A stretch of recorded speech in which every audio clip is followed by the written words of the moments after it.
This afternoon, we have two panels. You will be hearing about decriminalizing domestic violence and also interrupting intergenerational violence. But before we bring up those panels, we have two afternoon keynote speakers, and they are both wearing purple for the theme of Domestic Violence Awareness Month. And first, I'd like to call up Bronx District Attorney Darcel Clark. She's here, and she's going to be speaking before Bronx Borough President Vanessa Gibson. D.A. Clark became the 13th District Attorney for Bronx County in January 2016. She's the first woman in that position and the first woman of color to be elected a District Attorney in New York State. She was reelected to her second term in 2019. Her mission is pursuing justice with integrity, and in fulfilling that mission, she has restructured the Bronx DA's office to reflect 21st century prosecution, focusing on fairness to defendants, assistance for victims, crime prevention, and community outreach. DA Clark, come on up.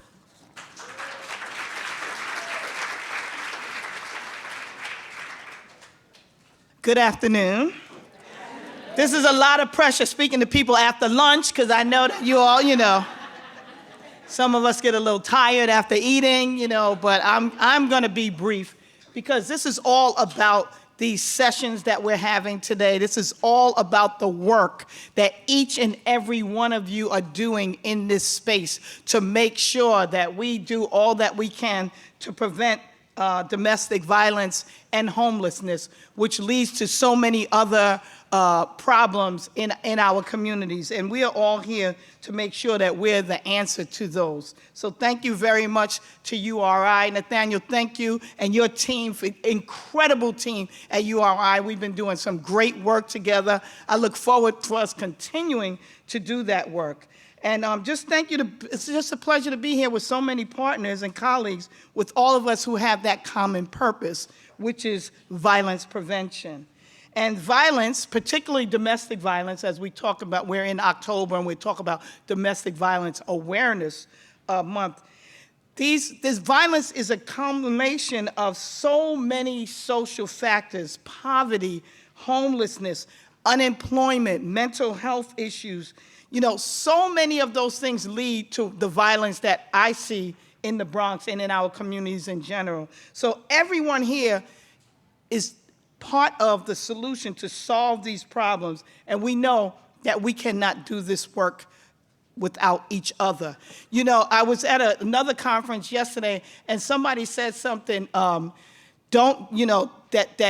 in order to solve a problem, you have to have the people that is most affected by it in the room with you. So, you can't do anything about us, about the work, without the people who are there. And that's why we're all here, because we have to work together. We have to understand the communities that we serve. We have to understand the survivors. We have to understand the people who caused the harm in order for us to be able to be effective in the work that we're doing. So I'm so thankful that we have so many collaborations with so many of you.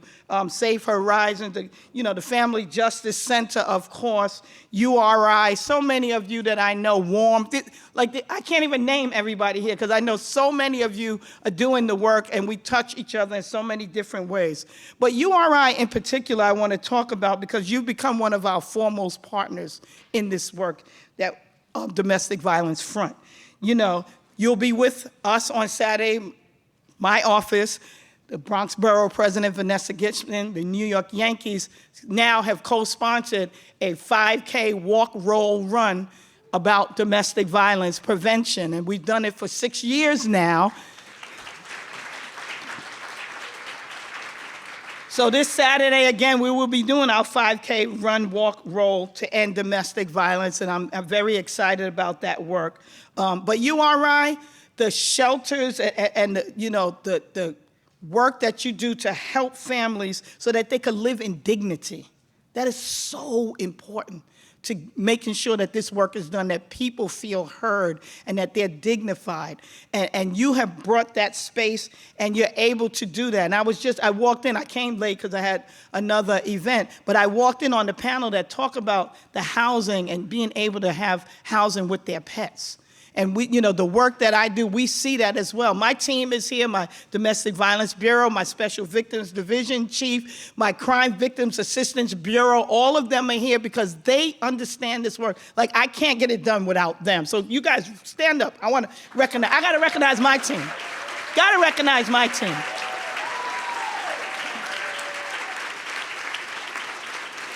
Thank you. So having people to be able to be in shelters with their pets mean a lot. Some of the things I already knew, but I learned even more because of that session before. And that just gives you so much, because some people, they will not leave that abusive situation because they don't want to leave that pet behind. And as the panel said, people are like, are you crazy? It's just a dog, it's just a cat. No, it's more than that to that family. So to be able to provide a shelter where they can do that as well, speaks volumes. So, thank you for being able to do that for them. But this work is about improving the lives of domestic violence survivors and homeless families. You'll be hearing from the real keynote, Vanessa Gibson. I made them switch the program. If you notice the program, she was first, and I was second. Anybody know you do not speak after Vanessa? All right?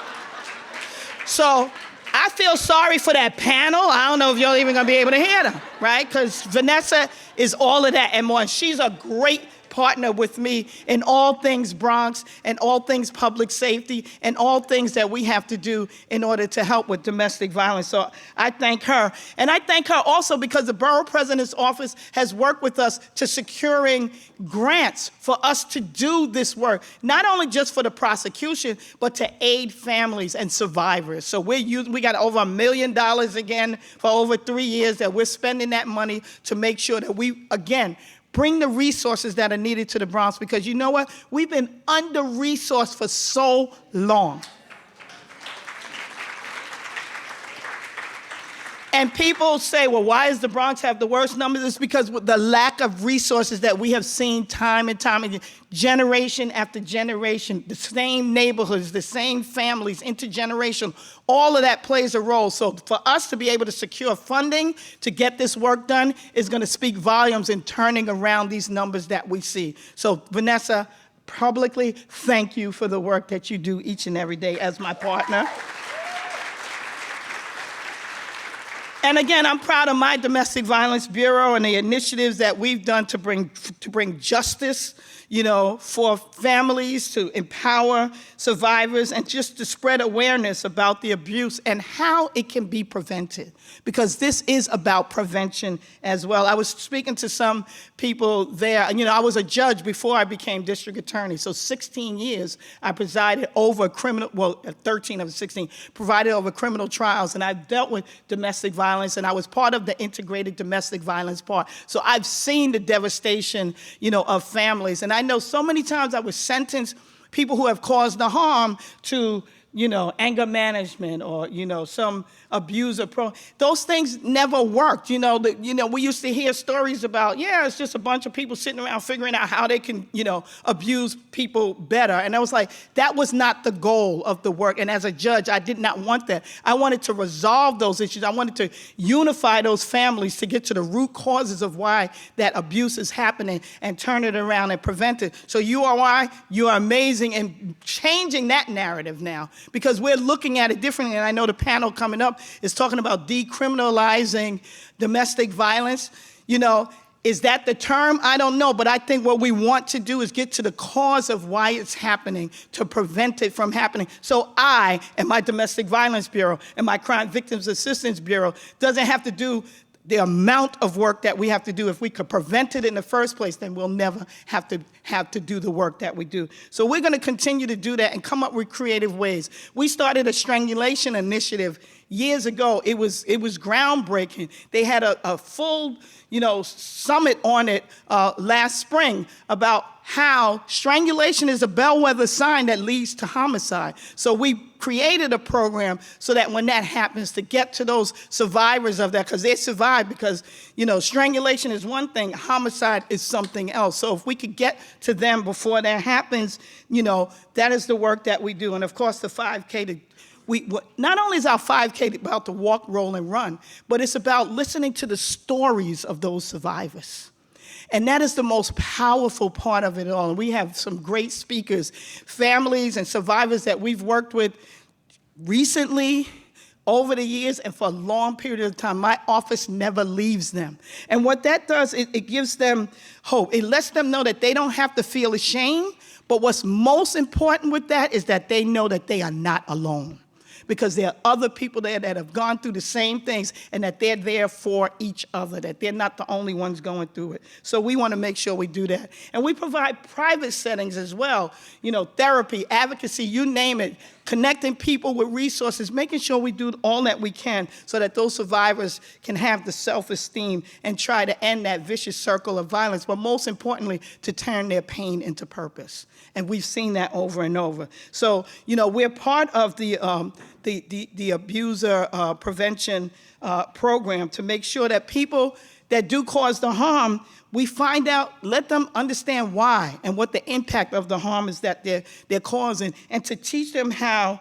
to curb it so that it doesn't go to the next level. But most importantly, for them to get the counseling and programs that they need so all of these relationships can heal, so that children are not traumatized over and over, and they don't grow up to become the same type of people that they've seen those negative things happening. So we want to continue to do that work. And it's so valuable that we have all of you in this work with us together to make sure that we can do this. We can accomplish this, but we have to accomplish it together. I know somebody said one time, if you want to go somewhere fast, go alone, but if you want to go far, you go together. And I think with all of us in this room, we're going to go far because we're in this together. So thank you very much for giving me this opportunity.